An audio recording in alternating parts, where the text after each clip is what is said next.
c'est dans la petite gare de Kitakamakura que je vous propose aujourd'hui de faire escale pour découvrir le trésor japonais de cet épisode.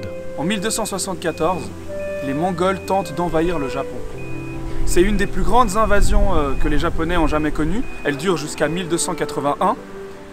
Les Japonais arrivent à expulser les Mongols et le seigneur de la région, pour commémorer leur victoire et la mort de tous ces soldats, décide de construire ce temple, l'Engakuji, qui est un des plus importants temples zen du Japon et que je vous propose d'aller visiter maintenant. Après avoir monté les marches qui mènent à la première porte du temple, la Somon, vous vous retrouverez face à l'accueil où il vous faudra vous acquitter de 500 yens par personne pour poursuivre la visite. Sur la gauche, à l'entrée, se trouve le Juodo Keishohan, le hall de prière. Une salle d'entraînement pour le tir à l'arc y est rattachée et des statues des 10 rois des enfers y sont vénérées. Un peu plus loin, on peut apercevoir le Shorei-in, édifice dédié à Shukuetsu Zeneki, le 150e prêtre en chef décédé en 1535. Directement à droite du Shorei-in, la majestueuse Sammon, point d'entrée symbolique dans le monde sacré du temple. Cette impressionnante porte à 2 étages édifiée en 1282 fut bâtie entièrement en bois sculpté, puis reconstruite en 1785. Son étage supérieur abrite par ailleurs une statue sacrée de la déesse Kannon.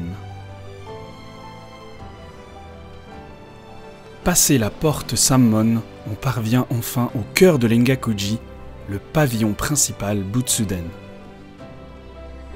Ce temple fut détruit lors du grand tremblement de terre du Kanto en 1923, puis reconstruit à l'identique 40 ans plus tard, d'après d'anciens plans datant de 1573.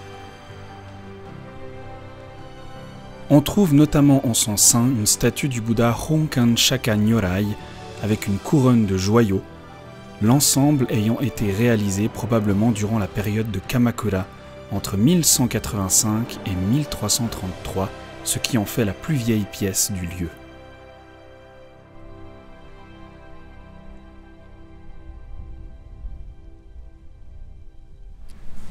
Et comme dans la plupart des temples, ou dans beaucoup de temples, vous trouvez un petit coin où on peut boire du matcha, du thé japonais, une petite cérémonie. On appelle ça généralement un chashitsu, et ça se présente sous cette forme-là. Donc vous avez un plateau avec une forme de petit gâteau que vous mangez avant, et ensuite du matcha. Et alors il y a un ordre pour manger et boire. En fait, vous commencez par ces petits gâteaux. Vous en mangez. C'est extrêmement sucré. Ça prépare le palais.